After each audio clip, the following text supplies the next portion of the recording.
constantly shifting through the time-space continuum, Metron's three disciples observe the universe from the Mobius Couch.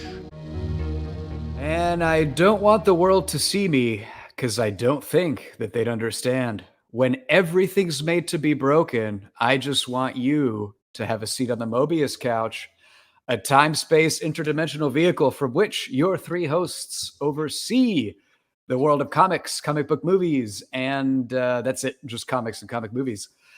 Ladies and gentlemen, welcome to the Mobius Couch. I'm Alessandro, and joining me as usual are Joe. Oh, hey. Hey, Al. How's it going? Joe? It's okay, but first I got to introduce Patrick. Hello, Alessandro. Hello, Joe. Patrick. Hello, Alessandro. Patrick, your hellos are getting Let me do it again. simultaneously better and more awkward. Hello, Alessandro. Hello, Joe. Oh, It is hello. good to see you both. That was It is more good awkward. to see you. Yeah, that Here. was more awkward. Hey, my name's Patrick. It's good to see y'all. Well, I like the y'all. The y'all is very folksy and personable. Oh, hey, y'all. I like that in there. But what we're actually here to talk about is Grant Morrison's JLA run, specifically the arc Rock of Ages. Yeah. We bit off more Yes. than we can chew in the last JLA Morrison run, I think. But because we were kind of like, let's just cover all of this. And we're like, this is a lot. We should have cut it off. And then after we the were first like, arc. this isn't as good as we remember, but I feel like Rock of Ages probably Is still holds good. up. And You're then we wrong. read it. And and So I did like it better than the earlier issues. I will say that. Let me give my viewpoint, because I never read this in the 90s. The first time I read yeah. Morrison's run was for the other episode we did, and then for this one. I gotta say, as somebody who has no nostalgic memories of this, this is just dog shit. I gotta be honest. I know we've before talked about how Grant Morrison is a very hit or miss writer. Yeah. I have not enjoyed his JLA run at all. And it's weird because mean- growing up, all I've ever heard is how this is the seminal defining JLA creative team that there ever was, late 90s, early 2000s. This is the JLA, Grant Morrison, rah. It's awful. And I did not, Rock of Ages, another iconic JLA arc. It's bad. I just thought it was bad. And it's weird because it's Final Crisis.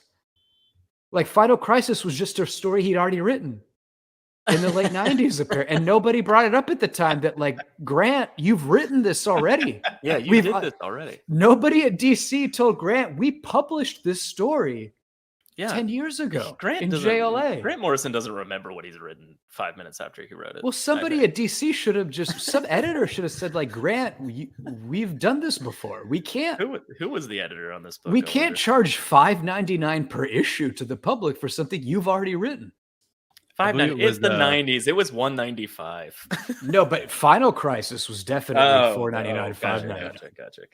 I do have this book I bought from Grant Morrison called Super Gods back in 2011. So before I give my overall take on Rock of Ages, there's a few passages I wanted to read to y'all. Sure. Because I do think you have to take into consideration that this was written in 1997, like late 90s, where comics were, specifically where the Justice League was. Here's the first passage. This is Grant Morrison talking about Justice League status before he became the writer of it. So he said, by 1995, the epic battle was against reader apathy, and in response, DC had marshaled a team of Z-list heroes so defiantly useless that they often wasted entire issues doing nothing but eating and going to the toilet. Then he goes into the writer on this run, who is Keith Giffen and J.M. DeMatteis. Yeah, DeMatteis. DeMatteis. So he says, his dialogue played a dense and relentless sitcom call and response game that often obscured the artwork and alternated between exhilarating and exhausting in the space of a few pages. It didn't take long before the emphasis on humor caused the Justice League books to devolve into a series of increasingly unfunny, played-out shticks that snapped along like a slick, self-satisfied television hit on its final season prior to cancellation. Wow. Yeah, so that's Morrison speaking, right? Like that's his Yeah, his book. this is Yeah. his book, yeah. Morrison's whole point is that it kind of became too realistic in the 80s, and you lost all the big heroes, right? Because Barry Allen died, Hal Jordan went insane. Batman kind of, went through the whole Dark Knight Returns era, so he was kind of a grittier superhero where he talks about in this book how he had to fight to get Batman in the Justice League because the current editor or creative team behind Batman at the time wanted his hero to be like, or wanted his adventures to be like very grounded in realism. So that meant no aliens or space or anything. So yeah, the whole point of Morrison's run, I guess, is to establish these heroes as What was happening in Batman's books during this time period? Was it like No Man's Land and that kind of stuff? Like probably it was something close to post that. Batman breaking his back, right? Or was that around now? I hesitate. Nightfall was probably before this, but Yeah, because he's obviously thoroughly back and not back broken at this point, I mean, the back break, I want to say, was like 93, 94, 95. Yeah, that sounds something about like that. right. Yeah, Something 93, like that. yeah. Overall, it doesn't hold up. I think the first time I read this storyline was back in like 20 years ago. And there were moments that I remember that I really enjoyed, certain like beats, but overall, Yeah, for sure. The story was all over the place. The idea is there sort of, but like his glue to hold it all together is non-existent. Like, and there's no through line, and it's just no through line at all. There's one thing parts in the Morrison, end that I'm genuinely confused by still. I'm just like, wait, what? Like if that's Plastic Man, why is there a Joker suit on the floor? Like there's little, and that's just like little inconsistencies. I don't even mean big fucking problems. Well, to your point, Joe, about Morrison biting off more than he can chew, I do think sometimes he tends to just get carried away with, here's 80 things. Yeah. And then, but they're not really very well tied together, or they don't all land or make sense. But he just was like, oh, reference to Greek mythology. Yeah. So reference this is to Shakespeare. 6-part reference to that. Like, I just want to put it all in there. And does it all make sense? Yeah. Not necessarily. Maybe not, but it's there. And also, like, overall, I think there was quite a few different stories happening here. Because when I originally thought, I think like in the first there's 19 different stories going on.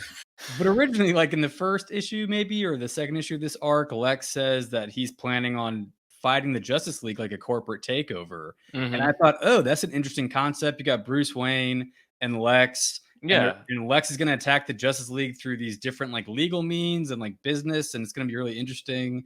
And none of that happens. I was hoping for more focus on that. And then it's a 6-part story, and the first 2 parts is Lex and the Injustice Gang versus the Justice League, and then the middle 3 issues are like the Darkseid crazy shit going on, and then the last issue like ties it all back together theoretically. And it's just kind of like, why?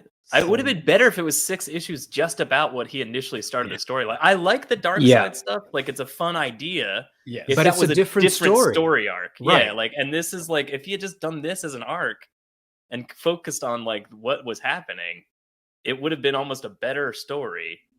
That and then like maybe do the Darkseid thing another different arc. But I do overall, I actually do sort of like it still. But I think it's my nostalgic though. Like it's hitting like a weird nostalgia bone for me. I do think it's a lot of nostalgia because reading it now, I mean, to Patrick's point, I had similar reactions to. When Lex said, I'm going to do corporate takeover, I thought, well, this could be fascinating. But again, then the corporate takeover in effect is just, well, I'm going to blow up Superman in a satellite. Well, okay. Wow, that's new. Good job. It's that like his corporate takeover is just, well, I'm going to kill them. But then to Joe's point, you're right. It's not one story. It's 2 different stories.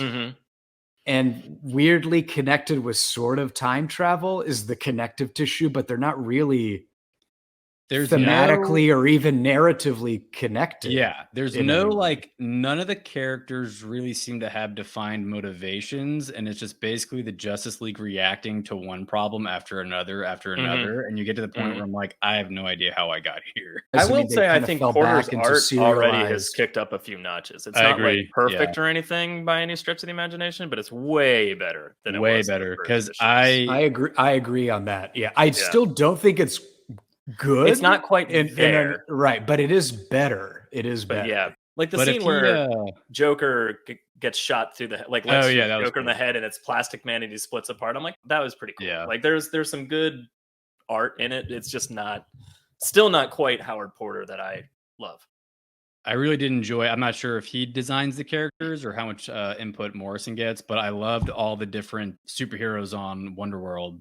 The like Adam 1, the weird like brass Superman, and the woman with 4 arms. It's like holding the baby. And there's the other guy who's like got the orange and green suit on. He's got big chunks of his body are like missing everywhere. I thought those were all like really cool. I love that. The first time I read it, I really loved that entire issue when Kyle gets thrown into that entire environment. Yeah. So All right, issue part 1 one is the doppelganger, the Yeah, evil the Injustice doppelganger Gang. league The Revenge Squad. destroys a town.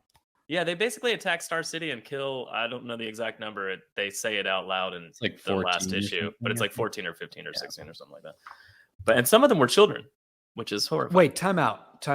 What city did Green Lantern kill? Coast City. Coast City. Star City Oh, wow. is Green Arrow's city. Okay. Mhm. I thought at the end they were restoring the people Green Lantern No, killed. just the people that were murdered in these Star City, so people. Lex could be not accused of any Not crime. guilty. because they're- Not guilty. Not guilty. On that All note, right, anyway, issue that's 1 a spoiler alert, but let's do opens issue 1, with yeah. literally people getting murdered, like right off the bat, just like, and then it just shows the entire Injustice Gang, and I'm by the Injustice Gang I mean the Revenge Squad, which is the hard light holograms of the Justice League, killing people. And that version of Which I find Batman is- is always smiling, and there's something about Batman smiling that is just always so unsettling. It's always disturbing. Like, That's why yeah, they you can have see that it. Batman that laughs character now that everyone loves, Yeah, because it is yeah. disturbing. When Batman smiles, it's disturbing. But I And- just like there's one quick thing where I like Green Arrow. Clearly Grant Morrison liked Connor Hawke because he's awesome in this. Even it's 5 seconds, and he's awesome in it. So I want to bring up, sorry, just to piggyback on that. The other issue, I mentioned how Connor Hawke has a special place in my heart because he was the first comic I ever bought. Yeah. And this run, one of the few likable characters. I just really think Morrison, like you said, Joe, liked Connor because he writes him really well and clearly as an actual heroic figure. As we've mentioned before, does not like Kyle. Because Kyle he does not like Kyle Rayner. I mean, for instance, all right, so there's a part where Kyle's fighting another the evil Green Lantern, and he uses a door to get out of the bubble that's around him, and his door is green, and there's a scantily clad woman in like bikini, like a stewardess essentially, like letting him out of the bubble, like opening a door. And I was like, is that Howard Porter or is that Morrison being like, draw this? Like, is it Howard Porter going like, this is how I'm going to draw him getting out of this bubble? Or is it Morrison going, this is how you should draw Green Lantern getting out of this bubble? Because then it would help answer the question of like, wow, he really didn't like Kyle. It's got to be Morrison. I mean, that's a lot of artistic license to say, I'm going to make is a it though? But stewardess, right? It depends on the creative team, because some creative teams That's are true. like that. That's true. Sometimes the writer will just be like, work your magic, bro, or kind of thing. And maybe Howard Porter was like, well, Grant hates Kyle and writes him as a horrible chauvinist, so I'll just draw him as that. Yeah. Also, I don't think Morrison, and this is a total conjecture on my part, I don't think Morrison liked having Aztec on the JLA. Grant Morrison created Aztec, Patrick. Well, why is he shitting all over Aztec the entire All run? Aztec does is sit in a fucking monitor room and just be what like, else is he gonna do? He's stuff's Aztec. going on. I will point out every time there is a thing happening that happens. There's a thing that happens to Aztec 3 different times by 3 of the veteran league members. They basically all tell him to shut up, and I'll go through it one by one. But okay, it happens in issue 10. So quick note about Aztec, because I had no idea who this jabroni was, and I had to look it up. I know he was in like one episode of Justice League Unlimited, but otherwise I just had no idea who's this dude was. About that. He was created by Grant Morrison and Mark Miller together. Created him. They wrote his origin run, which is weird because these are 2 titans of like late 90s, early 2000s comics. X-Men, Ultimate X-Men, Authority. Like they were huge names that like really redefined comic narratives in the early 2000s. and they worked together to create this fucking dude, Aztec, that I never I heard didn't of. know like, what are his powers? I have no idea. But because Grant Morrison created him, I have to assume he's the one who wanted him to be a presence. No, but later in the JLA run, Aztec. So spoiler alert. At the end of Morrison's run, when Mageddon / Quetzal Texacoatl is the villain, that's Aztec's villain. Like Aztec is the hero of the end of Morrison's run. But I think apparently like Aztec was very centrally meant to be there, although he ended up dying. So why Morrison would anyway? I think Morrison wanted him to be in it, but it's a whole thing. Green Lantern gives Green Arrow a magic arrow that shoots 1 million arrows into with one shot, like into the last 2 hard light holograms of the Revenge Squad. And I said I appreciate the effort they go to make Connor useful, but why didn't the Green Lantern just shoot the arrows himself out of his ring? I don't know. Well, I thought it was funny because he gets 2 seconds before that, he gets shot in the back and all of his arrows get blasted off his back. And I was like, that literally just happened to him in the Key story arc. Oh, really? How often does he get his arrows shot off the back of his backpack? Well, it's I almost got killed. It's just my It's just a leather or canvas thing, right? That's pretty flimsy. Well, yeah, but I don't know. Whatever. I do want to say, as like the sort of old-timey comic fan in me did appreciate a little Green Arrow, Green Lantern team up. Is always, cool. The old-timey fan in me is kind of always appreciates that. He's definitely writing Kyle with like a bias of being like, he's the new guy still. Because like Batman's like, good thinking. And he's like, what? Thanks. I mean, thanks. And you're just like, God damn it, Kyle. just own it. It's funny. It's also funny because I don't remember Kyle being like this at all. I think it's just because Morrison wrote him that way in JLA. In the actual Green Lantern comics, I don't remember. Maybe Kyle I just being liked him from that, and in this I would just glossed it over in my brain and moved on or something. I would imagine Mark Waid maybe treats him a little bit better than Grant Morrison. Yeah, there's some cool shit with Kyle later. The end result of this is that the JLA defeats the enemies, but in the meantime, Star City is a wreck and destroyed. Yeah, and Green Arrow's and then Green Lantern goes Blue Lives Matter on people. Wait. Like, we're putting our lives on the line. We Don't talk about criticize us. Green Lantern's Kyle's stupidity for a second. There's a part where this is so out of character for Batman. Let's put it that way. People died just now, and the city is destroyed, and Green Arrow is like, look at this devastation. Why couldn't we stop this earlier? And Batman's only comment is like, remind you of somebody? Like, like referring to Oliver Queen. And you're just like, what the fuck? It was very cringy. When would Batman ever be like, whatever? Superman's I do like how he goes. Superman goes, he's Ollie's boy, all right. But then he goes, but this has been a disaster. But he's right. This has been a disaster. As if Batman needed this that. Has been a disaster. Fucking horrible writing. And then, sorry, Al. And then we get to random guy comes up and starts bitching to them about how they fucked it all up. And these supervillains wouldn't exist without them, kind of thing. And Kyle's just like, "Oh, should I just hand you my ring? Fuck off!" Kind of thing. And you're like, dude, yeah. Kyle goes like Blue Lives Matter. Yeah, he goes Blue Lives Matter. Like, we're trying our best. We're putting our life on the line. Like, you can't criticize us. That kind of stuff.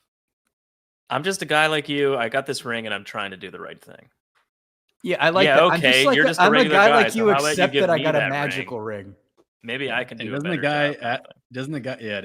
guy like, well, give me the ring? And Kyle's like, no way. What are you talking about? First of all, I don't know you from the Joker. Also, it only works for me. I think I made that rule up.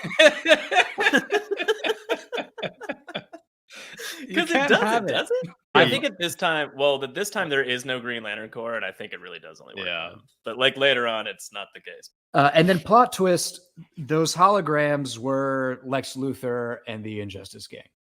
Yeah. Now, is this Dr. Light? Because this is post... The dude with the flame on his head? I didn't know that's that was Dr. Light. Dr. I just Light. don't know. I think it's a different dude than the one in Identity Crisis. Is it a different guy or is it the same guy?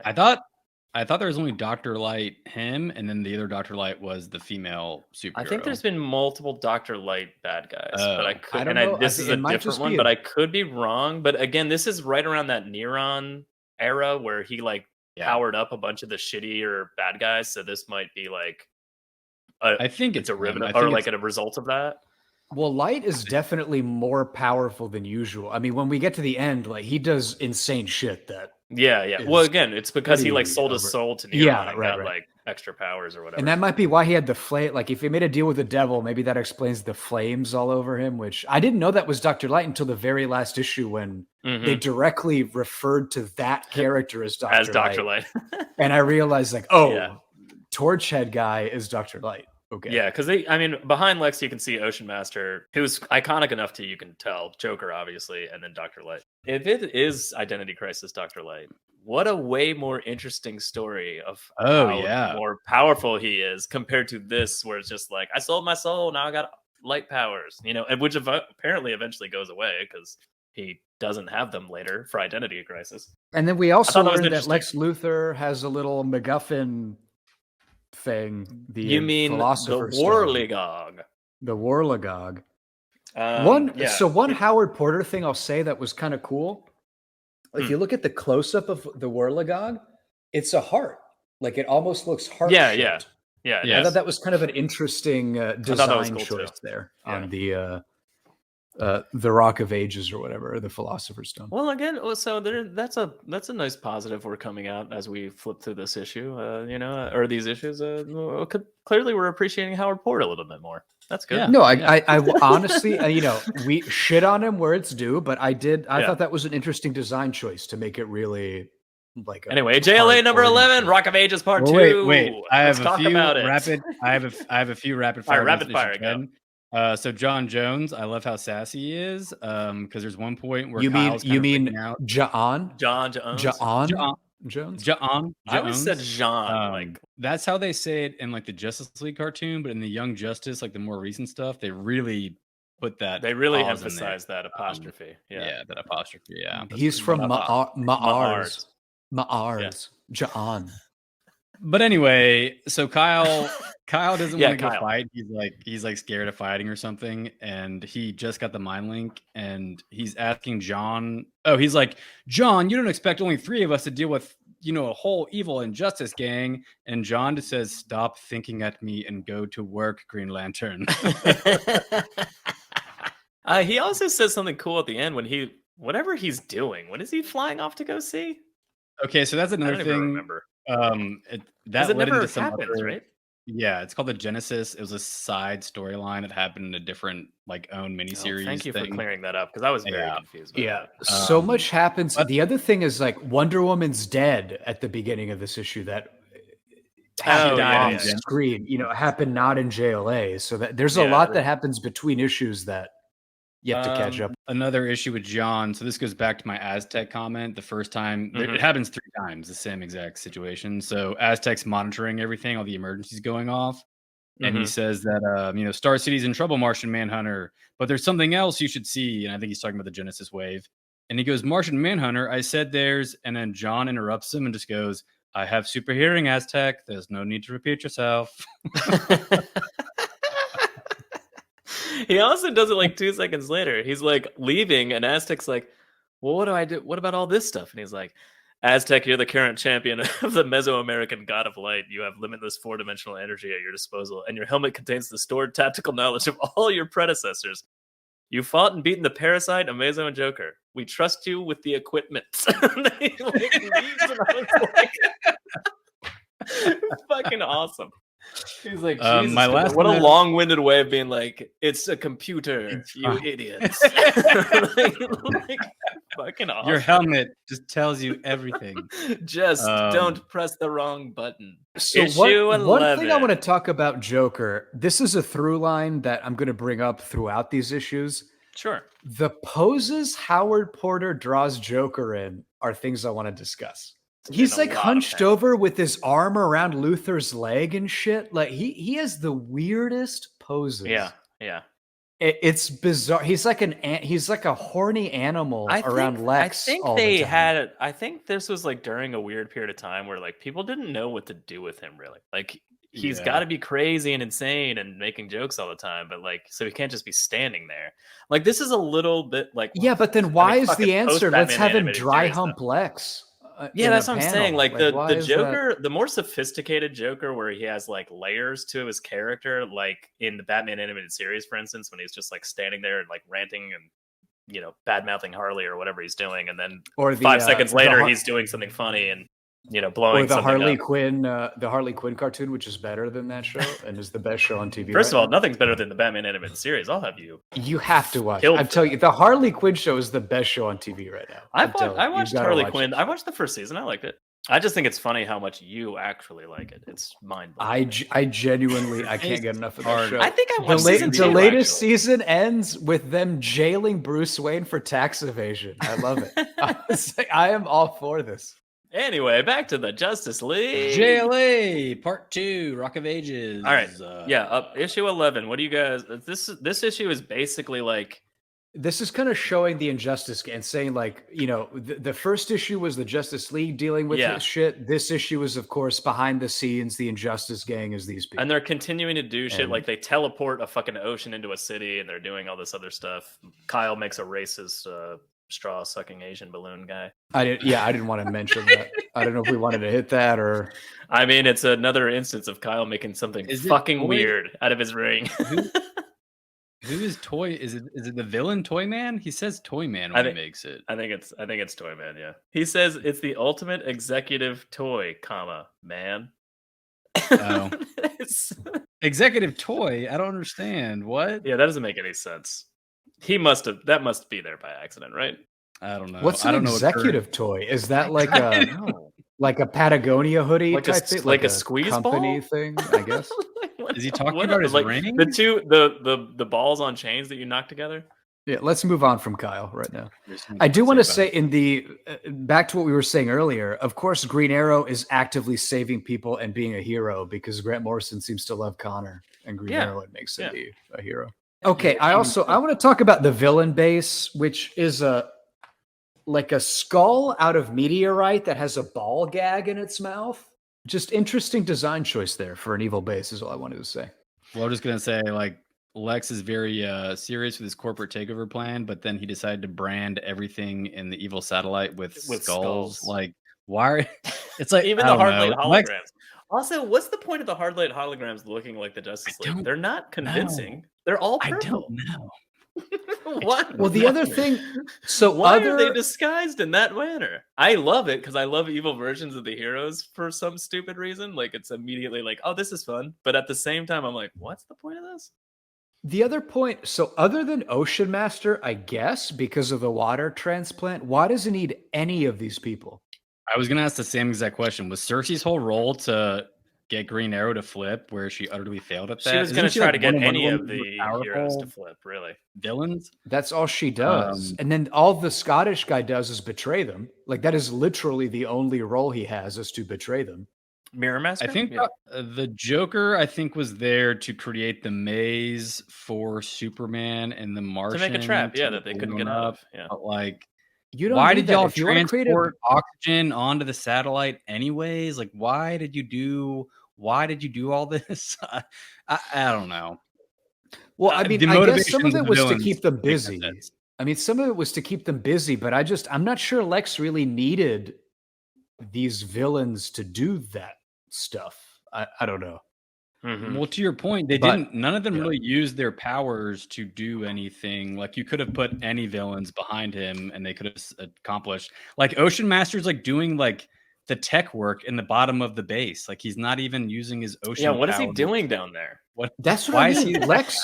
He's like, he opens up a cabinet under the stairs. He's like, I found Joker. And you're just like, what were you even doing down there? Why are you opening that door? But that's what I mean. Lex could have just gotten interns out of like Chicago University or something. Just get some interns and be like, put this helmet on and pretend to be evil Batman for 10 minutes. That's all he needed these villains to do. All right. So anyway, Kyle sucks up all the ocean water and dumps it out into the ocean. And then Superman and John find the satellite. And then meanwhile, which kicks off the next 3 issues in a row, Metron randomly lands. Mobius. So for the listeners, Metron riding in the Mobius chair. Is the Mobius chair, which is what we named the podcast after. Mobius Couch is named after Metron's Mobius chair.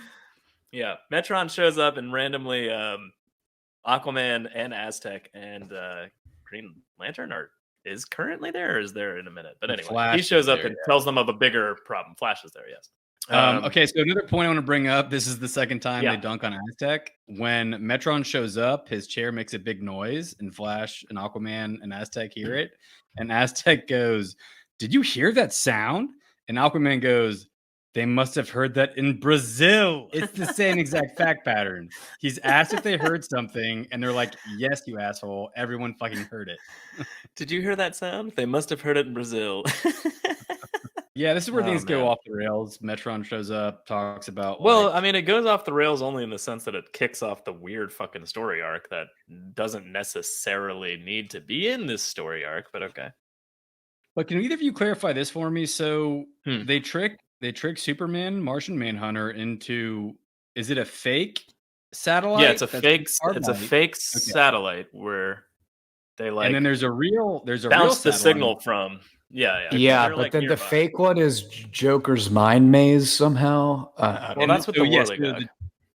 Is that? But that's not the Whirligig. I don't think. I think the Joker's holding. No, a he smaller, uses the like, Whirligig to like alter reality within the fake satellite. Well, no, it's the makes- mind That's control what I thought. alien that's channeling Joker's thoughts. This is why this story makes no sense, because that's what I thought at first. I was like, well, if Joker went crazy at the end with the Whirligig, why didn't he do it then? And I don't think Lex had given him the actual Whirligig. It was just like, I don't know. There's a voodoo Like, version. here's a in hologram Joker's of the satellite, the fake satellite. And like, then why don't you I guess tell me what you want? also, where did Lex just have an alien captured just in LexCorp? Like, where'd that alien come from? Is that I don't. That was my biggest question was at the end of this arc. I don't know who that fucking alien was, or well, Lex explains he just found him. Yeah. Yeah, I have absolutely no answer for that.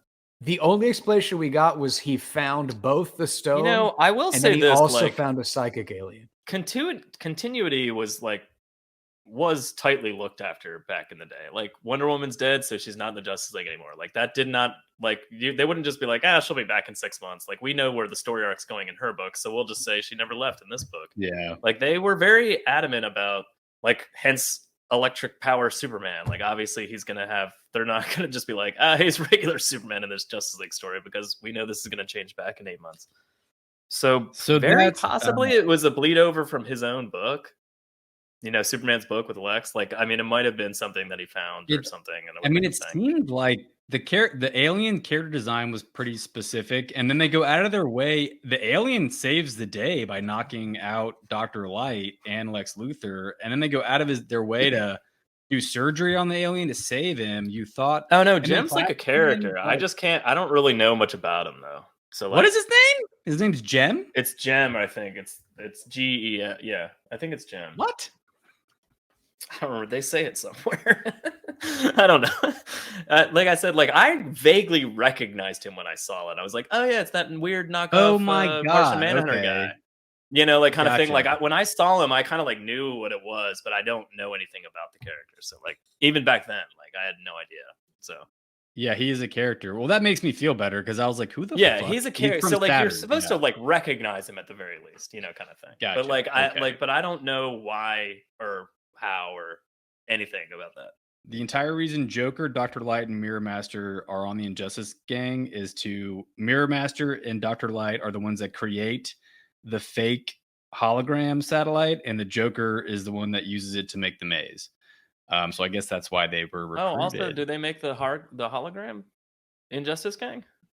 I don't think they did. That's why it's weird. I don't think they did. I think that was something else. That would make a lot of sense if they did. That would make a lot of sense if they did. I did love so the whole like maze. I liked how John Jones like, twist his brain. Insane. Yeah, to navigate. I like how he just goes brain. Like, while he's like walking through the maze. I'm like, that's pretty awesome. That was a cool moment. Like, that was one of the beats that you were mentioning earlier that I was like, that stood out to me. I remember Martian Manhunter specifically rearranging his brain. He gets a little big smile and he like gets to the maze. I was like, that's fucking cool, man. You know, like, because he's pretty terrifying, and when he's smiling like that, it's pretty scary image. Yeah, it's cool though. I mean, you know, that's one of those parts where you're just like, that is pretty cool. So when Green Arrow is in the bar the diner with Kyle, and Cersei? How do you say her name? Circa? So we can discuss that. So the standard way is Cersei. However, I think the original Greek didn't only had hard K sounds. So it would be Kirke would be her original Greek name. Okay.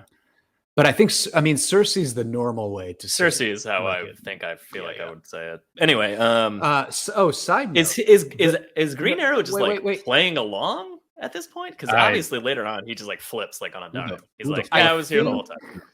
I think we are at the end supposed to realize he's been on our side the whole time. And he's just playing along. I do want to say, going back to Cersei, so this run has a few different mythology references that I appreciated, specifically to the Odyssey. So one is, of course, Cersei. The other is when Kyle goes through his Odyssey to get to the heroes at the beginning of time or whatever. He mentions one world where he just smelled flowers that made you forget time and want to be there forever, which is kind of like a Lotus Eaters mythology, Odyssey reference. Yeah. So there's a few different Greek mythology references that I appreciated. I also want to say to our listeners, there's a novel called Circe by Madeline Miller, which is like a romanticization of the Circe character and mythology through Circe's eyes, which I strongly recommend. I really thought it was an enjoyable novel. But it has nothing to do with this comic. Yeah, no, Morrison is obsessed with Greek mythology. That's why Plastic Man, she calls him Dionysus or whatever. He cast them specifically after the Greek gods. Well, and Circe turns Plastic Man into a pig, which is a pretty direct reference to Circe most famously turned Odysseus's men into pigs. Well, she's supposed to be the same. She's supposed to be the same character, right? Oh yeah, but she is. Yeah, I just mean she's the DC Comics version of it, at least. Thor is Thor in Marvel. Yeah. Is he Thor? The movie I saw, she was a woman all of a sudden. I don't know about this casting women as men anymore. I don't know what Hollywood's doing. It's all.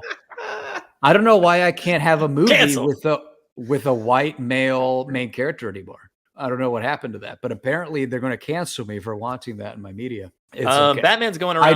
I don't listen to Plastic InfoWars. Man. That's fine. God, I would be so upset at you. If I did listen to InfoWars, I give both of you permission to never speak to me again. That'd be the end of our friendship. That would be the end of our That's friendship. Prophecy. Right there. Prophecy. I love that they get through the maze, and at the very end, it's just Lex being like, "Fuck you, Superman!" That is kind of awesome. And even to the point where the bomb wouldn't go off if they hadn't gotten through the maze. Yeah, that's not even it wouldn't happen. It's just he scans something with his vision, and then it's oh, by the way, this is a recording that your vision activated. It's a bomb, kind of. And I'm that was kind of awesome. It was kind of a callback to the Key, kind of how the Justice League always wins. So you set a trap for them to figure out, and then that's the real trap is getting out of the trap. Superman's just these new powers make it easy to read digitally encoded information. There, it's on a very narrow waveband. Ah, dear Superman, your optical scan triggers the bomb. Oh, I know, but also, what on what planet does Lex think that a bomb is going to kill Superman? He doesn't mention it was a kryptonite bomb Superman? Or anything like that. Yeah. It's just a normal bomb. It must be because of his new powers, right? It's got to be. But is he still weak to kryptonite? That would work? I don't know. Is he still a kryptonite weak? He's still Kryptonian. Yeah, he's still Kryptonian. So just a normal bomb would kill him, Lex thought? Yeah, that seems a weird plan. Well, this Superman, I feel like they mention it in this story arc, or maybe that's later. But anyway, it's in this. It's in the Darkseid section. But he's just a containment suit. He kills himself by tearing his suit apart later. Yeah, a few issues. We can talk about that. That really. Yeah, we'll talk about that when we get there. But at any rate, he's just a containment suit. So maybe Lex's idea is if the bomb goes off and his suit is ripped to shreds, maybe he won't survive or something, and his energy will disperse or whatever. Anyway, Flash and Aquaman and Aztec are still at the Watchtower reconfiguring their teleportation technology to send them somewhere, and they're just trusting Metron to just be which I guess is normal for them, but at the same time, really sketchy. Flash is literally he's a good guy. He said he's a good guy. We should go with him. Yeah, they're talking about him as if they don't really know him very well, which they don't. But at the same time, I'm why would you just randomly be like, yeah, he's a new god, everything's fine? Wouldn't you just They be like, new I gods don't have never trust done this at all? anything bad Yeah. or sketchy. Yeah. I don't know, but they're also heroes. Like if somebody tells you the world's in trouble, come with me and we can help it. You got to give it the benefit of the doubt and say like, let's see what the situation is. Let's try to help. Except they don't do that in the same issue when the Wonderworld gods are like, we need your help. There's a villain greater than Darkseid coming to destroy all of existence. Aquaman's like, shut up, you're confusing us. We want to go home. He basically says like, that's too much for us. Well, You guys can handle that. Yeah. We got little problems to say. But that's because at that point they've already been burned by Metron. So That's now true, they're like, that's fool true. me once, fair enough, but Yeah, fool me okay, twice. alright. You know, now Look at you, they're- Al, defending the story. I just Yeah. thought it was funny because Aquaman, like, Aquaman is the character that never wants to take too much responsibility, right? Because if he's on Earth, he's like, well, the land's not my concern. I'm concerned about the sea. When he's off planet, he's like, this alien shit is not what I'm about. All I wanna care go about is the home."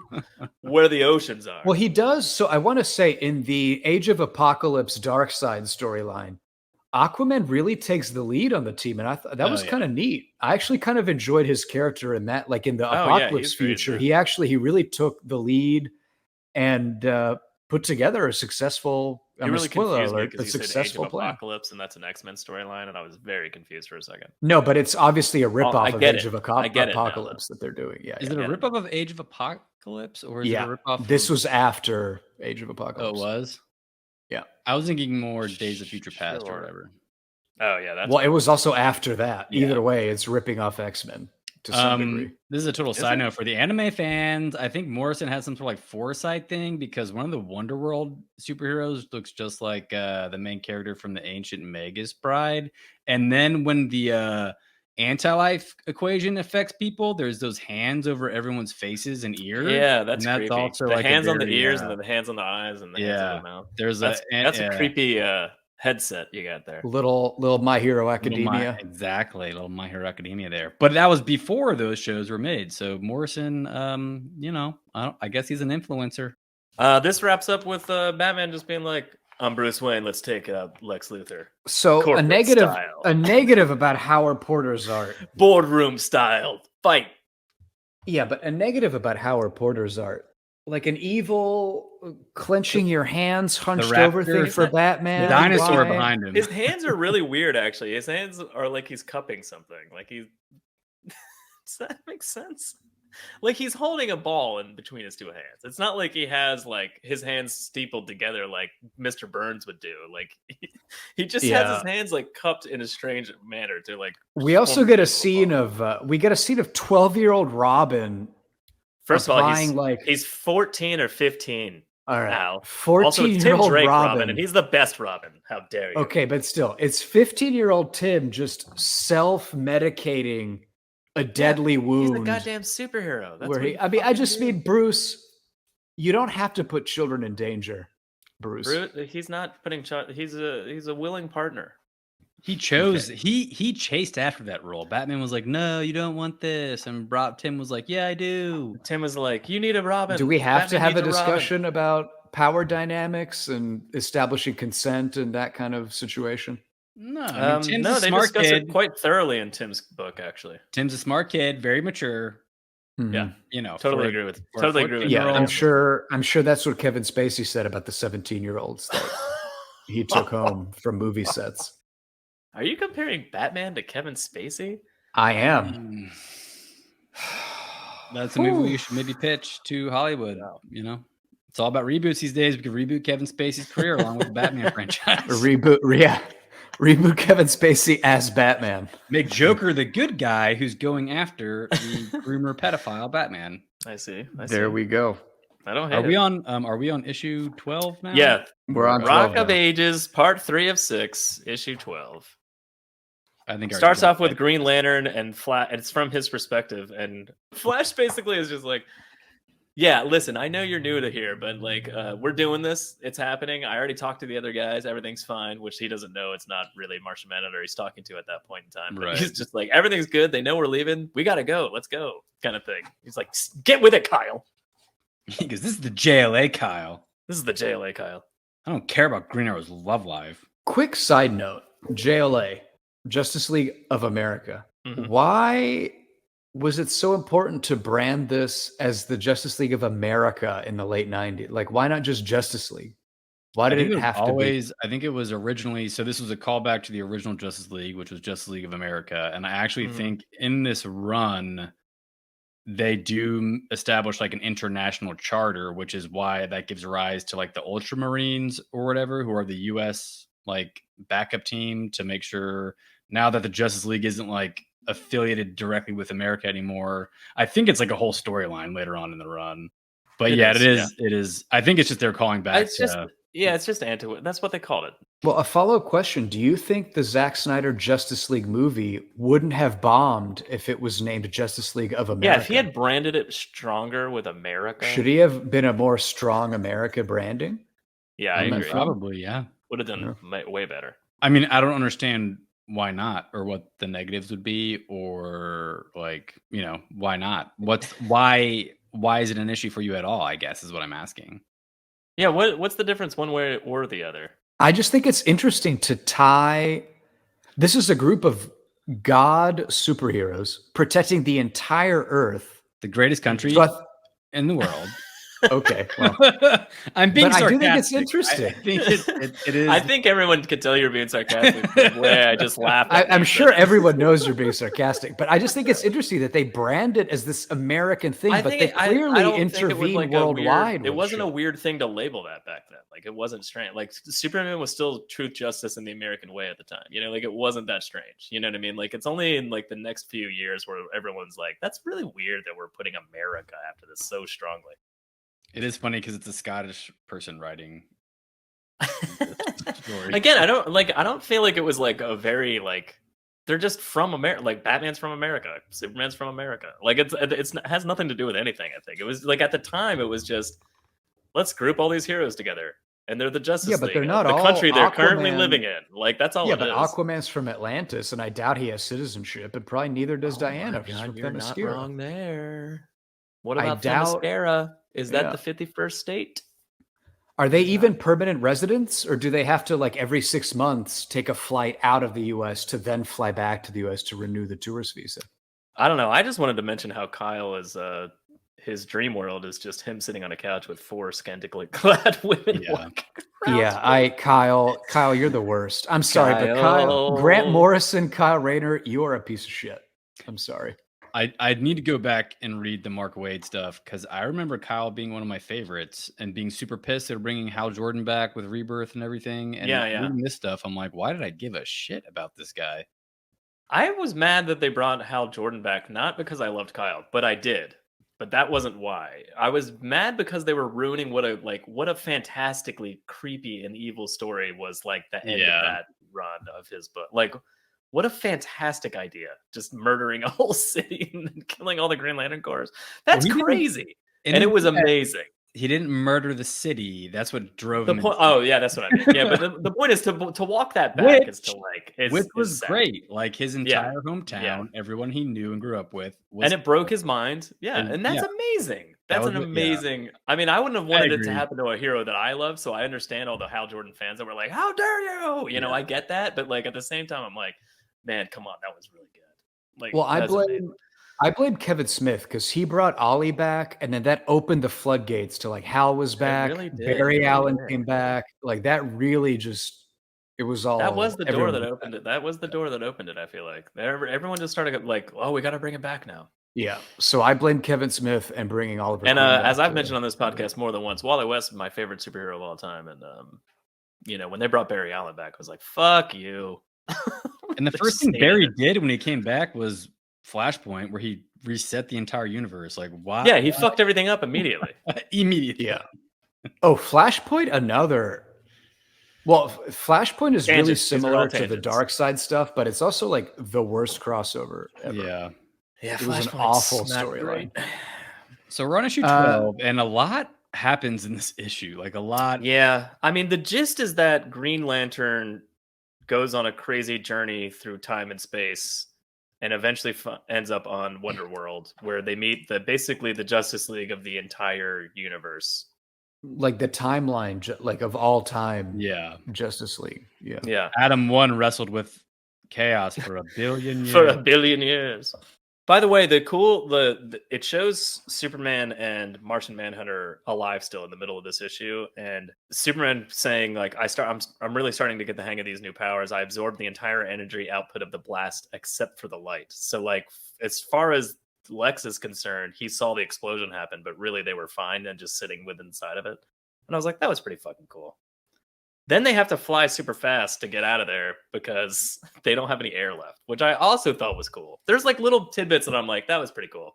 Do they need air though? I mean, I imagine, well, Martian Manhunter does, but I imagine Superman does not in this current state that he's in. Has he ever though? Has he even like flown all the way to Krypton? No, he needs no. Even in the John Byrne's famous run when he like kind of redid Superman, he even depowered him a little bit, I think, because it was just out of fucking control. Yeah, like how powerful he was. But he went through space for like a long time, and he had like a little capsule utility belt, kind of like how Batman did.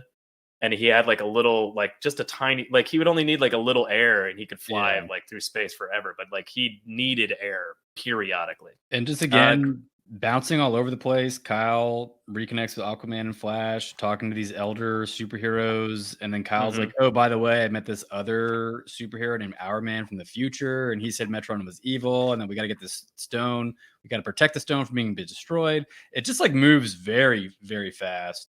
There's a lot to unpack in almost every conversation. I do appreciate kind of, and I think this is sort of the first time this has been done, but like this issue is largely from Kyle's perspective. Like one of the issues later on has a lot of like the Black Rider death's perspective, like his narration over the issue. I kind of enjoyed those moments. There is something to be said about those little beats of like the story arc, each issue of the story arcs from someone else's point of view kind of thing, which I don't think he nailed, but it was the bones of it are there.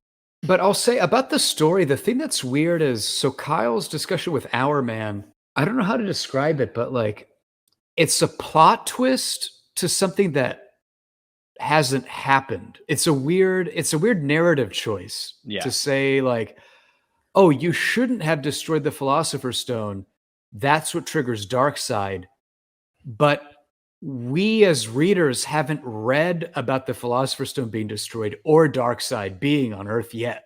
Like it's like I a think plot that's the twist. key. Like when they do get back, know. It has happened. So you're like, oh fuck, like they did. Yeah, and it is, and I get what he's trying to do because it's kind of interesting how the final issue is like the climax is the event that we were told happened, but we hadn't seen yet, and then the climax at the end is that event that we were then told happened as like. It was fait accompli or whatever. So I kind of like, that's an interesting idea, but the execution just seemed off. Well, I just want to say then the end of the issue, gobbledygook, but then they get back to Earth, but it's in the future and Darkseid is there. And then like, issue 13 is where I just want to say, like, this is where the series, or this arc just really lost me. Because now it's like, we were talking about Lex and the Injustice Gang and all this stuff. Even but with now them it's going now to the all end of a sudden like time, it still sort of made sense still because there's enough flashback of like what's happening on Earth to make it make sense. Sort of like this issue, I would say, is like a little bit of both. But then when we do get back, you're right. Like and now all of a sudden it's just like connected to nothing. We're just in a, like we mentioned, an Age of Apocalypse ripoff with Darkseid, just apropos of nothing. Like now we're doing this for 2 issues. And it's I just do sort of like that it's Metron from this timeline somehow went to their timeline and fucked with them in the first place. Yeah. Like I sort of like that part of it too. I don't know. Well, that goes back to like the paradox thing, because it seems like Darkseid manipulated Metron, sent him back to make sure this future happened. None of it really makes any sense. I guess you're not. I mean, maybe you're just not supposed to understand the through line, or I don't know. I don't know. The way Morrison writes the new guides to me, as we've joke about Final Crisis being one of the worst things we've ever read all the time. I feel like he writes them a little too existential and fucking bizarre, and like it's like a little more straightforward would be just fine. Like I mean. We mention them all the time, but Tom King's run on fucking Strange Adventures is spectacular. You know, like kind of thing. And you're just like, not Strange Adventures, sorry, Mr. Miracle. But you're just like, come on, it's not hard to do. You can write this character and make it make sense. Like, but I don't know if Morrison, because so first of all, like New X-Men we've talked about, incredible. All-Star Superman, like Morrison can write an incredible comic series. yeah, clearly. No question. But I don't know Yeah, if we in are some bashing cases, Morrison quite a bit. I do like yeah, Morrison. but I don't know if in some instances maybe he just gets lazy and says like, if I just throw 18 confusing batshit things at the reader, I don't have to make it make sense.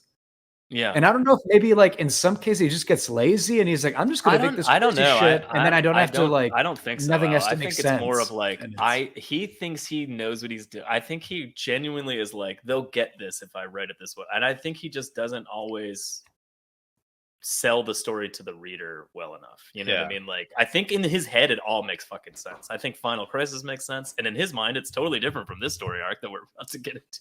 Like, I think you have to go back and say it's like he wrote this in 97. Like, yeah, before he came on to JLA, like he was saying, like the Justice League comic was crap. It was a fucking joke. So, like, maybe just throwing Not all that I this don't crazy love stuff. Giffen and DeMatteis because their brand of Justice League is fun, and it's Blue Beetle and Booster Gold, and it's stupid and Guy Gardner, and it's like insane, and they revisited the like version of the Justice League a few times in like one-off books, and I loved it. Yeah. Later on, like post this, but like at the time, it was a breath of fresh air to see Superman and Batman and Wonder Woman. Yeah. You know, you're just like, oh my god, and they're finally doing like crazy big adventures and shit like the Justice League should do, you know, kind of thing. I loved issue 13. I love dystopian future, seeing who survived, who died. Like, I love that me shit. too. And that's what I'm saying. So he's nailing it on two different like dumb tropes that I fucking love to death, which is dark futures and evil versions of the characters that I love. Like so dumb. It's such an easy sell, but like for me, I'm just like, I'm in. Oh, evil Justice League? Oh wait, dark future where everyone's dead? Batman's actually Darkseid? I'm in. You know, kind of I don't know. Wonder Woman was awesome in that issue. And again, Wonder Woman and Aquaman's dynamic was great. They do have something going on in these first few story arcs. Well, I did, like I mentioned earlier, I loved Aquaman in the Apocalypse Future when he kind of took the leadership of the team. Like I thought that was like a cool kind of and character. I was talking about that narration thing. Him. This is the Aquaman issue. Like this is his narration like leads us into this part of the story, and then so his body, like Green Lantern, Flash, and Aquaman, like arrive back at Earth like as almost like their souls. Like so their younger selves from before this time crisis happened, they like rejoin with their older bodies, and just Aquaman going like, why does my hand look so old and fucking shit like that? I was like, that's just that little stuff is fucking cool. I actually really do. I think I really like this part. I know we're like bitching about how this story arc almost should be like outside of this story, and you should have just focused on the corporate takeover thing. And it does overcomplicate it, but it's still fun. And I like it, you know, and I think that's why I'm like sort of batting for it still, like even in the midst of all our bitching, I guess. But let's talk about it. So this is the issue where we find out in this future, Lois Lane was turned into a swarm trooper. Superman had to kill her, and then he killed himself. Superman just took himself off the board. Like, your most powerful superhero, Darkseid, is invading. He's just like, I'm done. I get it that your wife, you just had to kill your wife, but like, holy shit, man. Get it together. You're Superman. Get it together. There's more important things than the love for Lois Lane. I mean, she was going to die eventually. You live forever, except when you kill yourself by ripping your containment suit open for whatever. My one favorite part about this is that Kyle is one of the swarm troopers, you know, like he's like a half parademon, half human guy. And it just reminded me of when he comes out of the Keys, alternate futures. And I'm just like, the same thing happened to you again. You're just like a half man, half monster again. That's just hilarious. His thing. His alternate universe thing is that. Yeah, he just Morrison just keeps fucking with him. Is all I'm saying. By the way, there's an interesting little tidbit here in this part of the arc because are you talking about the Atom? Yeah, he's the interesting tidbit. No, because I was going to say he's tiny all the time in this too. And Arthur, Not all the time. not the whole time. Well, but he's Arthur's mostly like, in Identity Crisis. We joked about how he's always tiny. He's tiny a Yeah. lot in No, this too. no, Alessandro. He's in one issue of this run. He's normal size in this one issue more than the entire 7 issues of Identity Crisis. He's never, at least not in his costume. He's I just never love normal size. Aquaman being like, Diana, is that you? You're alive? And she's like, thanks for noticing, while she's like murdering 17 dudes. I loved Diana jumping through the grandmother box. But yeah, that was that fucking image. cool. Yeah. So, I want to talk on the about note box families. Can we talk about box? Because there's a grandmother box and baby boxes are a thing. Let's go back to baby boxes. There's a lot of so boxes are whole families now. No, grandmother box is Granny Goodness. Well, that's Granny Goodness into a box, but computer. there are baby boxes. Yeah, because that's what. Okay, go. Well, back to when. Where do there you was- think mother boxes come from? They're born. That would be a weird. Are they? Storyline to explore. Where do they come from? No, right? But we have a whole family tree of boxes now. We've got mother boxes, father boxes. We got Granny Goodness grandmother box. We got the baby boxes. When the Justice League is trying to leave Wonderworld to go back to their timeline to stop the Philosopher's Stone from being destroyed, Adam 1 is like, y'all will never be able to do that because you don't know where you're going. And then Flash suggests that they use the baby boxes given to them by evil Metron to proceed with their quest. It's like, why would y'all do that? You just found out he's evil. Why would you take the thing he gave I think you? the key is that he inadvertently gave them the tool to like trace back to him. Gotcha. It's all the butterfly effect bullshit. Yeah. Speaking of Wally, he's fat and old. He's fat and old. Moving on. Speed Force is gone. Would you? All right. Here's a would you rather. Would you rather be fat and old, or would you rather be like a ripped middle-aged man but half cyborg? A ripped middle-aged man, but half cyborg. Are you talking about Kyle? Yeah. Can I choose Aquaman? No, you got to choose the two. You got to Damn choose it. either Fat Wally or Cyborg. But I'll take Fat Wally any day. okay, I might also just end up being fat because I don't. The idea of becoming a cyborg, I don't like that. Can shoot lasers out of your chest. So it turns out Batman replaced Assad. So all this work that Justice League is we don't know. doing- We don't know that. Let's We don't talk about Zaddy Bruce. Look at that bod and Oh, that God. hairdo. Wait, before we get there, I want to talk about slicked back hair. Flip Oh. way the fuck back, you dickheads. There's a part. All right, Lady Aztec's there, Green Arrow's there. They're all the heroes, quote unquote, meet up for a second. Look at these things on the table, right? Do you know what I'm talking about with the dead heroes? That page. Yes. All right, Superman. Who cares, right? We but got you've Dr. got Dr. Fate. Fate's helmet there. You got Robin. That's basically one of the most powerful objects in like the universe. And I know there's a hole through at the top of it, so clearly he died somehow. But like the Fate helmet, I feel like would still work. It's just a Fate helmet. It's not like it matters if there's a hole in it, right? Did you see Am the I wrong? Starman pull? Did you see That's the what I'm Starman talking about. pull? And then you got the Starman rod, and I'm like, why the fuck isn't someone picking up the goddamn Starman rod? It's not like it's a Green Lantern ring and it only works for Kyle. Anyone could just pick that up and be like, now I'm a superhero. Like, what the fuck are you doing? You're just sitting on this Well, but if weapons you of fucking take destruction. but if you take Fate's helmet, you lose yourself to the soul That's of Fate. Young Justice bullshit. Nah, He could just put on the fucking Fate helmet and be like, now I have Oh, you don't powers. get Let's go Naboo? fucking rock some shit. You just become Pierce I mean, Brosnan. you do, but it's not so like devastatingly trapping you forever, all eternity kind of thing. Also, nobody mentioned, but Steel's hammer is there too. Yeah, Steel's Not that hammer. either They of you literally, mentioned. well, never mind. That's after this. But Steel's hammer, like when you throw it, it does more devastation the longer away it gets thrown. And I'm just Is like, that why doesn't Wonder real? Woman just like fly up into space and just chuck it at Darkseid's like Yeah. main capital or something like that? Or They there's a need lot of another wasted trophy weapons table. there. That's all I'm Yeah. saying. But so anyway, to what Patrick was saying earlier, they break into Dassad's headquarters in Las Vegas, I guess, of all places. But it's not Dassad, it's Zaddy Bruce with a cool haircut and a hot bod. Like I like how when they But- break in there, they're like, "It's all empty. What the fuck's going on?" Because he's slowly just dismay. He just like puts up like puppets of like bad guys, like, "Oh, don't come near here." Yeah. And just slowly just been taking out this whole fucking complex for years. Also, we're not giving any details, but I guess he just outsmarted Desaad, whatever that means, and just got to win because he's Batman and he's the best. No, there was. So again, it's like my question was, if he's been doing this for however long, why the fuck has he waited so long to like? It's only been 2 months. Yeah, it hasn't been that long. Like he's been trapped forever, like years and years. Yeah. No, but he's been free for more recently. Yeah. Like a couple of months, sure, but not like years. You know, like I was like, what if Batman was free for 8 years? Like, why the fuck hasn't he done so? You know, kind of thing. But it's only been like a few months. Also, that means he would have been like responsible for killing and torturing tons of people. Yeah, exactly. That's what I was like. Wait a minute. So he's only been torturing people for 2 months. It's no big I deal. do like that he already has a new bat suit though, because like if you have 2 months. Oh, also, I love, so the end of the issue is Darkseid's arrival on Earth, and he's got just some hype man at a microphone just hyping him up. I thought that was interesting. Oh, yeah.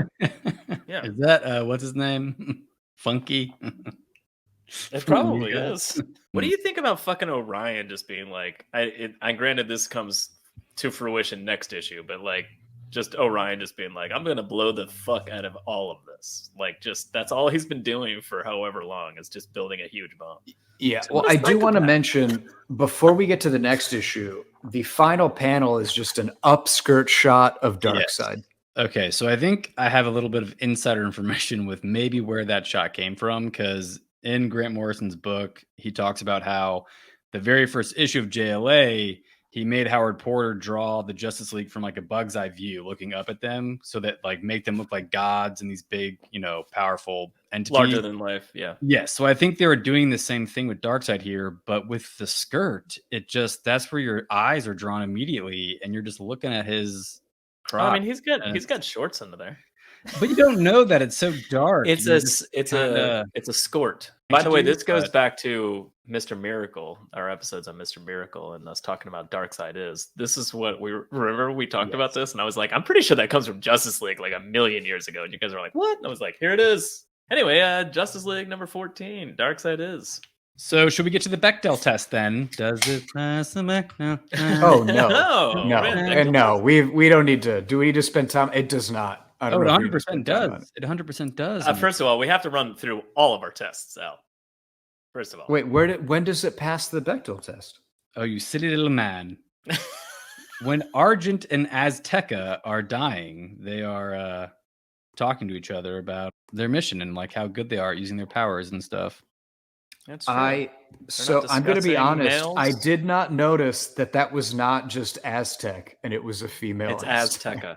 Yeah, so they break into like a human processing plant. This is where we see Patrick's point earlier of the hands on the face, like in No Hero Academia. Yeah, some of that was in the last issue too. But like, this is Darkseid coming to Earth because fake Desaad Batman has like said like it's time, like you should come and just finish this shit off or whatever. Or is he coming anyway? I don't remember. I think he just conquered New Genesis maybe, and he was. I think he was going to come anyway. Yeah, I think he was. I think it's just like I'm going to come and fucking kill this shit off, and Batman's like, oh shit, we got to get this going. But this is the issue where Black Racer is the narration, which again is when we get there, I want to bring that up because. Man, well, we're bringing it up character now. Design. We're talking we about got to talk character design for Black Racer. The character design, dude. Come on, that's 19. He's a tiny man. He's a tiny man on skis. When you first see him, no fucking sense at all. But it's the New Gods version of Death from like the 60s or 70s or whatever. It's from, and it's so ridiculous. But here's the key: this is the first time it was ever cool for even 2 seconds. Like it was. I disagree on that. It was cool, but this. Are you kidding? His narration through this issue is spectacular. Well, that's why. No, but I mean visually. Blah, blah, blah. But that's what I mean. Like visually, it's a joke because that's why they didn't show it to you. Yes. Until the very end. Yeah, but you get this whole narration, and you're like, "Well, who's narrating? That's kind of interesting." Yep. And then when you see who it is, it's this tiny man on skis just looking at camera, like, "Oh, hey, yeah, it's me." That being said, though, as he narrates and he talks about, like, for instance, when Amazo dies, he's like, my shadow is on him now, and in one last moment of clarity, he desperately formulates a mathematical abstraction which describes my function. I thought that was fucking cool. Like, just little shit like that, I'm like, that's actually kind of cool. Yeah, when he says Diana calls him a name he hasn't been called in a long time or something like that when she died. Yeah, which probably means it's from Greek mythology or something. And I'm like, that's fucking cool. Like, just the idea that as stupid as that fucking character is, he actually is the entity of death for this universe. And I'm like, I kind of like that, man. Well, I want to shit on Porter's art for a minute because there's a Green Arrow shot where he has this bizarre expression and bright blue eyes and is black. And what? Green Arrow's like he's mixed race. I don't remember what his other race is though. I don't know. But is Connor Hawk mixed? Because in the other comics, he just seems white. Race. Okay. No, well, he's mixed race. I don't know. I don't remember because... enough to know exactly who his mother was, but obviously Oliver Queen is the white portion of that. I don't remember what it. Then it's the inker, like inking people working on it. Because like in the previous issues, he just seems blonde and white. I think he's more clearly like mixed race in his comic. Okay, got it. Okay, because it's just in this obviously comic, he still has like blonde hair and blue eyes from Ollie, but like the skin tone is darker. Sure. He has like certain attributes in his facial features and stuff. I just mean that was like that panel was like a jarring change for I don't know. It was just weird. What do you think about Batman tricking Metron to become I was just going to bring that up. Like, I think we've mentioned this before, but Metron gets thrown off that chair all the time. Like, you think he would learn his lesson, but it happens all the time, constantly. Yeah, but all of the knowledge. He's got all of. I know, but it's the same reason why the Flash always slips on ice, time after time. It's just like if somebody's infinitely powerful, they've got to screw up. It's just how it is. I mean, it took Batman like maybe 3 lines of dialogue to convince Metron to turn human, where he just punched him in the face. Like he's supposed to be one of the smartest beings in the universe. It is funny because even like if I were Metron and Batman told me that, I would just say, "Wait, what?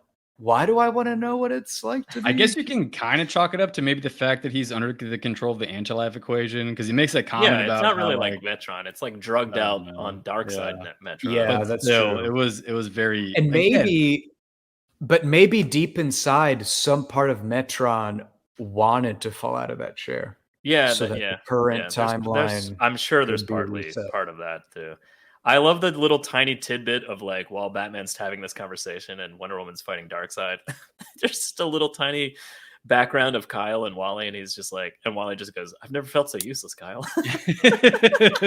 Just fat old Wally in the middle of this fight, just being like, "I don't know what I'm doing at all." It's pretty funny. Anyway, I mean, it's actually noteworthy that he survived the battle at all. I mean, well, I'm surprised they brought him. Yeah, like what was he going to do? But he's he needs to be there with Kyle and Arthur to. Well, I get you can't just go back and get him when the danger. Well, yeah, whatever. I guess you could have. He's there, or he could have, I don't know, picked up Starman's fucking rod. Yeah, he could have done that. That would have made too much sense, though. Not only does the timeline end, but the entire planet, like everyone dies at the end of this issue. Yeah. Well, I do like how Diana just goes right at Dark, like no fucks given, just Darkseid, let's do it. She just goes right at him. Like, let's just fight. It was pretty cool. Also, Batman being shot by the Omega beams is like genuinely Final Crisis. Like, it's literally just Final Crisis. Yeah. Like, I'm like, what's happening right now? Maybe he really like just loved that moment. He's like, I have to rewrite this, but actually flesh it out into a normal story arc, which is what he tried to jam into this story arc for some reason. Maybe, but even like the Dark Racer is in Final Crisis too. Like he's involved in that as well. So it's because again, Morrison did the groundwork and made him cool on this issue. What do you think about the Atom and Green Arrow's little plan? I thought it was cute because in an earlier issue, Green Arrow's like, I shouldn't be on the Justice League. What am I going to do against someone like Darkseid? And then at the end, he's the one that kills Darkseid. So I thought I appreciated that Morrison put that little Easter egg in there. When I first read it, I was like, that's super clever. I think at this point, it's not as novel. And the fact that the Atom can destroy Darkseid's brain with a little laser beam, I guess, I don't know. Darkseid's power levels are all over the place depending on who's writing him. So it does seem a little ridiculous that he can cut into his brain like that. There is like a ton of like memes and stuff of like the MCU where they're just like, why doesn't Ant-Man just go inside of Thanos and just like turn big or something like that kind of thing? And I'm like, wouldn't he just get crushed? He crushes it. Well, but Woody, or I don't. Yeah, but that's this kind of thing. Like, is Is Darkseid invulnerable in his brain? You know, I guess it depends on the writer. Maybe not. He doesn't really even kill him though. I mean, like he shuts parts of his brain down and he fucks him up a lot. But like, I don't know. I feel like Darkseid would probably recover from this. Until Orion, if not for destroys Orion's bomb. everything. Yeah. Well, and then that's the point. Like Orion, like Darkseid via the Black Racer's dialogue. It's not like he dies in that moment. He's still there. Well, I like how Orion isn't just like, I'm going to kill Darkseid or I'm going to blow up Earth. He's just like, you know what? Fuck reality. Fuck existence. I'm done. We're all checking out. He's just going to destroy all of existence. Like, I'm over it. I think he looks at it like, if Darkseid wins and gets what he wants and rewrites the entire universe as Darkseid's will, like, then we already lost anyway. So, like, what's okay? But I want to say to Orion, like, Darkseid conquered New Genesis and now Earth. We're talking 2 planets so far. Like, it's a big jump to think that he's going to take over all of existence, right? Whoa. He conquered way more than New Genesis. That was just the last thing he needed to do. Oh, I wasn't sure where we were. Okay, never mind. So maybe there were more, but it seemed like it was just New Genesis and Earth was going on. So anyway, before everything fucking ends, Kyle and Wally and Aquaman leave, and then the last little cutscene of this issue is Superman about to destroy the Whirligog. And Joker in another just ridiculous pose. Just a nonsensical Joker By the way, with a Joker suit on the floor. Well, spoiler alert for next issue, but yeah. Well, that's kind of my point, though. Like, all right, I'll know what I'm talking about when I flip through the next issue, but there's something that doesn't jive with that. I don't remember. No, you're right, because when they find the real Joker, he's not nude. He's tied up downstairs. He's not nude, yeah. But I guess it's just a hint. It's not meant to be literal, but just a hint of, hey, why the fuck for the would readers you put paying it in attention. Stupid. I don't know, just as a little tidbit. I don't know what happened with Howard Porter in this last issue. We're on Justice League of America 15, 6 Rock of Ages. So the cover of 15, another weird Joker pose. What the fuck's he doing? He's like doing a reverse he's just dab. he's going like zoot suit. Yeah, he's doing like a dance. Yeah, he's doing a dance, like a jazz thing. That's what I just said. He's doing a dance. I mean, I don't know. Maybe this is just wow, this does feel like an oversized issue, actually. It is 40 pages, yeah. Oh, wow. Yeah, you're right. Okay. That being said, there's a few artists on it. Greg Land and Gary Frank help out. I love Gary Frank like a lot. He's very close to an Alan Davis in terms of just draws superheroes in the classic superhero-y way, and I just fucking love him. And I don't know if any of Greg Land's pages really stood out to me, but I really did like Gary Frank's pages. Yeah, it's just the climax, a lot of fighting, a lot of beating the bad guys, all that kind of stuff. I really enjoyed the Aztec parts with the defusing the bombs, and he was just like, you have 3 minutes, and then when it cuts back to him at the end of the issue, he's like, oh yeah, by the last 5 bombs I was down to like 13 seconds a piece, or whatever he said. I was like, that was pretty fun. You know, just so like Plastic Man. Yeah. Plastic Man is kind of like a Kyle type sort of creepy dude. He's a little. He comes on strong. I mean, he comes on strong. Oh yeah, sure. Kind of feel he's bad. He's a chauvinist piece of shit, but he's written that way on purpose, though. Kyle is like, I don't like Kyle. I'm going to write him horribly. This is like, oh, that's Plastic Man. You know what I mean? Yeah, but I just found myself rooting against. I was kind of hoping, like, yes, Cersei, get away from him. You kind of felt bad for her. Like her magic wasn't working. Like all of her power, like she was defenseless, and he was. I don't remember what arc it was, but like there's an arc later on where Plastic Man is like basically murdered and Obsidian Age. Is that what it is? Yeah, it's the Obsidian Age. Yeah. But that was fucking awesome. Like he was just like sitting on the bottom of the ocean as like grains of plastic sand for like billions of years. For millions of years. And reform. I'm like, that's fucking cool. I know it's ridiculous, but that's fucking cool. Yeah, no, because when he came to, he was like, I had brief, like not full consciousness, I guess, but like enough where like it was millions of years of him thinking about how he was a really bad father, I think, and he goes to reconnect with his son when they find him. It was a weirdly good character arc for him in that. Yes, in that arc. And I think that was either Joe Kelly. I think Joe Kelly, I think, did Obsidian Age. His stuff was actually really good. Yeah, I agree. Obsidian Age was awesome. Yeah. I loved that. Yeah. Anyway, but do I love it if I reread it? I don't know. Maybe not. I don't know. Yeah, you're right. I mean, Al's right. This is just a bunch of like, it's all coming to a head, kind of thing. Like page after page of like, oh yeah, well I outsmarted you. I'm Batman, and Lex going like, oh yeah, well what about these bombs? And he's like, oh yeah, what about this? And he's like, oh yeah, what about Dr. Light? Well, this is what we were talking about earlier about the weird kind of structure of this is the climax that we were already told about in the plot twist is now happening. But this is also a series where they just defeated Darkseid, the one before, but then now is the actual climax of them fighting the Joker. It's just kind of a weird, it's just a strange combination of the two. Again, cool stories, cool little shining moments for a lot of the characters, though. Like, oh, definitely, yeah. They all have like a Dr. Light takes away all the light yeah. on a certain spectrum, and well, that's what I thought was interesting. I mean, I didn't connect it to the I almost said Neron, like giving him upgrade in powers, but it's like a moment where Dr. Light, who is this joke character, is actually got Superman and Batman both panicked. Like his powers are so strong that he's about to just obliterate Superman. So then when you do like read Identity Crisis and you realize that he's been that powerful all along, it's just kind of been in hibernation. It's all seems very clever on Brad Meltzer.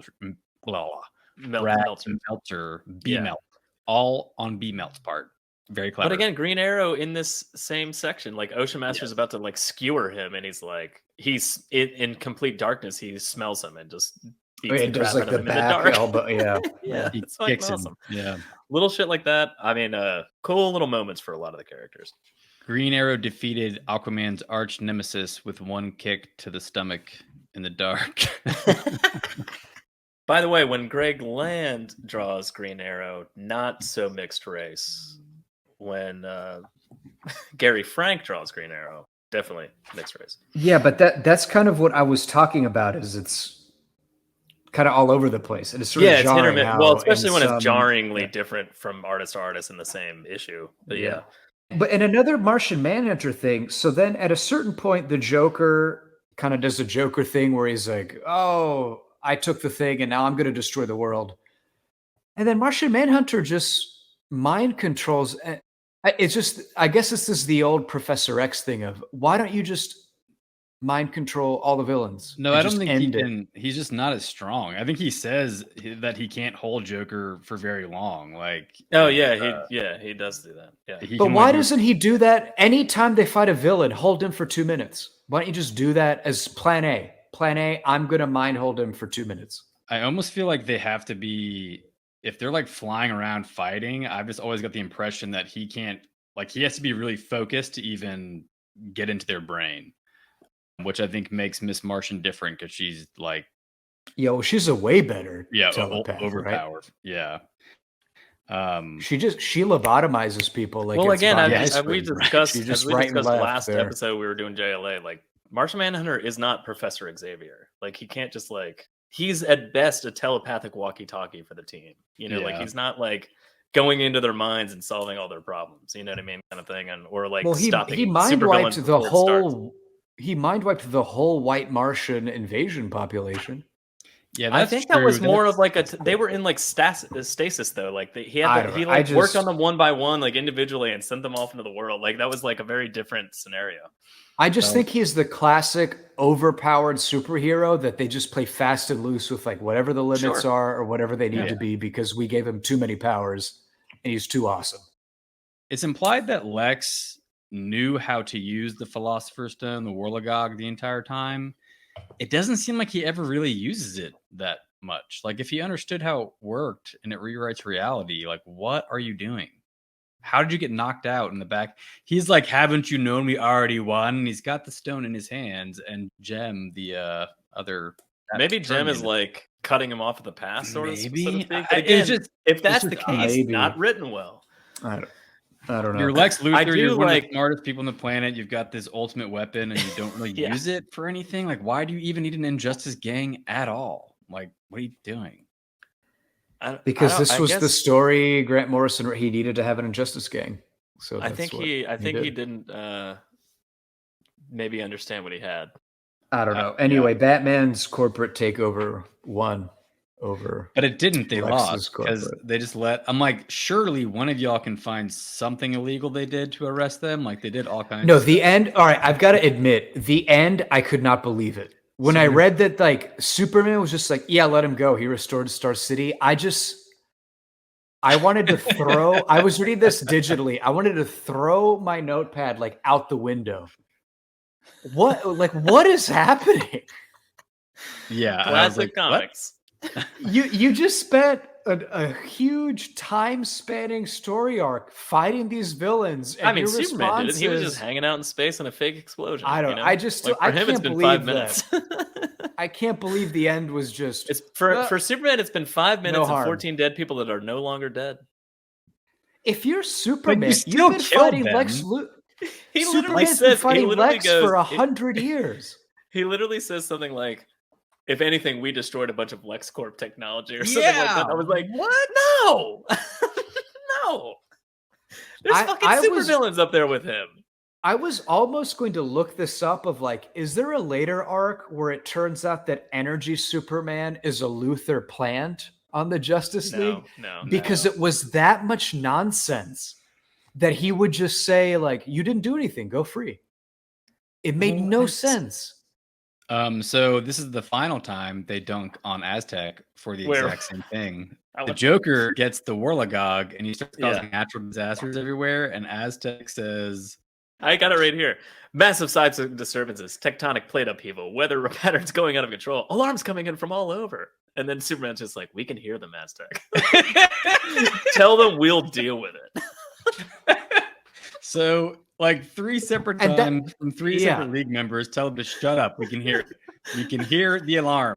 So this is the same Superman who he dismisses natural disasters on Earth and then releases the man responsible. Just says, go free. We're done. It's unreal. It doesn't make any sense. I don't know. The Joker being momentarily like turned sane and realizing he's done horrible things, I thought was kind of fun. Yeah, I love that part. Again, there's like little part, like again, there's the execution of this story arc is all over the fucking place, but there is beats and good moments in like all of it. That's why I still am going like, I still like it. I don't know. In the scene when John, Martian Manhunter, and Aztec are working on the other alien gem. Yeah. John says, "An Aztec, forgive me for overhearing your thoughts, but I respect your decision." meaning I haven't respected you ever since then, but the second you decide to leave the Justice League, I get it. I was like, I think he was excited that Aztec was quitting, LOL. He absolutely was. 100%. Aztec, I can hear your thoughts. I can tell you're about to quit the league, and I second it. Support that decision. So anyway, Green Arrow quits the team also, which is one of those things where you're just like, oh, all the cool people are leaving. But I gotta say, I kind of get Green Arrow's point because he was like, few adventures he's been on has been a shit show. Yeah, it would be terrifying, completely terrifying. Yeah, well, I mean, and he's talking to Kyle, and he's like, and Kyle's like, no, man, we're the young guys. We got to stick together. And he's like, you have a fucking magic ring. We're in space right now. If something happened to that door over there, I would die immediately. Like, what do you not understand about this? One thing I forgot to bring this up way back, but when Metron was first telling them Darkseid's destroying everything, I think Kyle makes some comment like, wait a minute. On top of the Injustice gang, like Darkseid's involved with this. And it was such a like not a breaking the fourth wall, but such a meta comment of like, I'm on board. Like, why is Darkseid involved? From a reader's perspective, you're just like, I agree, Kyle. Why is Darkseid in this story? I was just like, I directly and just like literally agree with Kyle. Like, why the fuck is Darkseid involved now in this story? Like, what is going on? But that kind of goes back to Green Arrow's thing of just like, this shit is madness. I don't want to be a part of this. Just going back to Superman and his string of great decisions, they get the Philosopher's Stone and they decide to give it to Metron. Metron, the one guy who fucked with them in the first fucking place. But this is the good Metron. He said he's good. And we know that because the last time he said he was good, don't. but wait a minute. but now this time he is good because he said so. You know, any of these guys rank on the Snyder scale for you? Snyder Zoo scale? Oh, what about Wally in that last? Yeah, that last a lot arc? of them. I actually, Howard Porter draws them pretty. They're all pretty swole and ripped. I think a lot of them are on the Snyder scale. I mean, even I know we shit on Green Lantern a lot, but he's got some. Yeah, he's pretty ripped. Pretty ripped poses. What about flip to the page where Martian Manhunter puts his hands around the Philosopher's Stone? He's fucking 6 feet wide. Well, so Martian Manhunter and the Gem Alien are squat people. Like they are square people. Like they're very wide. Yeah, they're drawn. Very but again, wide. that's Gary Frank. But I mean, again, so it's not Howard Porter's usual art, but that's Gary Frank. But man, he's ripped. All right, yeah, let's wrap this up. So we, how do we feel? I think I already gave my recommendation basically with the beginning. That doesn't matter. I wasn't What's a huge your fan final of this. recommendation. Yeah, don't Would read you it. Don't suggest bother reading this this. Rock of Ages story arc? No. Okay. No. I wish I had more of an informed opinion. Like I wish I had read all 100 issues of this run. But I feel like some of this foundationary stuff, however convoluted and Grant Morrison-y it is still worthwhile in the 90s spectrum of spectacle comics.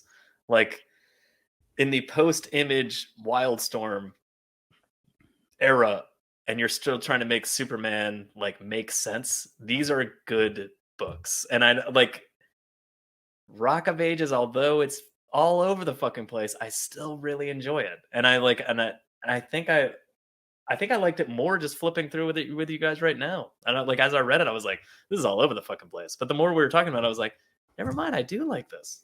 I don't know. I'm a recommend on Rock of Ages. I like it. There was a lot of stuff that I still liked about it. A lot of the bits with Martian Manhunter changing his brain to understand the Joker's brain, then Martian Manhunter making Joker feel empathy for the first time. Loved all the Wonderworld stuff. So there was still a lot of stuff that I thought was great. But yeah, as far as if someone came up to me and asked for a recommendation of what to read to get into comics, I would not recommend this. And even if someone recommended or asked me if I would recommend this specific storyline, I think I would just be like, if you like weird shit and you love Morrison, this is some of his weirder shit where it's nothing made sense to me. It was more Final Crisis than I remembered it being. I remembered it was being, very Mm-hmm. It was hard to follow. It was definitely hard to follow, but it had some fun bits in it. But I don't know if I'd recommend it. I do agree to both. The point both of you made is that if I just gave you sort of elevator pitches of the ideas involved, I'd probably say oh, that sounds like a great idea. Let's explore that. But then it's just the actual product of what we get is sort of not great. Not tied together well, yeah. Yeah, but like you mentioned, the thing of what would Joker react to the things he'd done if he were a sane person? Interesting. What if Lex Luthor attacked the JLA not as a villain, but as a corporate takeover? What we were promised, but that didn't happen. Some of these are ideas that I would be on board with. Oh, sure, let's explore that in a comic arc. But this just isn't a good. I think I'm on board because of the spectacle of it. It isn't written in a way that makes logical sense. There's a lot of panels that are disconjointed. There's a lot of story beats that make no sense. There's enough cool shit happening, and there's enough of superheroes being superheroes for the sake of being a superhero in it that I enjoy. And there's a lot of as I said before, kind of dumb things that kind of come back around, evil versions of the Justice League and Darkseid, Dark Future in the middle of it all, and all this time travel back and forth and craziness happening. I don't know. At the end of the day, I'm just I find it enjoyable. If you want a Justice League storyline that is all over the place and crazy, but also is pure Justice League, where it's just the craziest overpowered superheroes on the planet actually having trouble, it's a good arc. All right, Rock of Ages, Alza Pass. I'm a read it if you want something insane to read, but it's still sort of fun. And it seems like Patty's on the fence, but leaning towards fuck this. Unless you really want to like learn about DC Comics history and what was happening in the 90s. I mean, this was a very big reboot of the JLA rebrand at the time. It just has not aged well. But if you're interested in like just really going back and I would kind of say, you know, like for me, it's almost more of like the foundation of what would come later. Like if you're gonna read all 100 issues, go for it. But if you're just gonna look for like a single arc, you're right. Well, and I think to Patrick's point, if you're somebody who's just thinking, I want to get a feel of what 90s comics were like, this one, so a negative way. Yeah. Well, I mean, a negative way of looking at this JLA run is what's super dated, very 90s. But a positive way is, well, if you want to get an idea of what 90s comics super dated, it's super dated and super 90s. Yeah, just read this because it is kind of like it's like the pretty good embodiment of 90s comics. Like even visually, I mean, a lot of the costumes and visuals are just, it all looks like whatever X-Force, Wildstorm, whatever shit is good. Like even Superman is like an energy suit electric thing. Superman. Come on, it's crazy. It's the stupidest thing I've ever seen, but I love it. I love him. Anyway, that's Justice League Rock of Ages. That's it. Rock of Ages. Thanks for listening. Good journey, everybody. To where? See you later. What journey? The journey to death? To the where end? the journey takes you, Al. It's not about the destination. The journey. It's about the journey.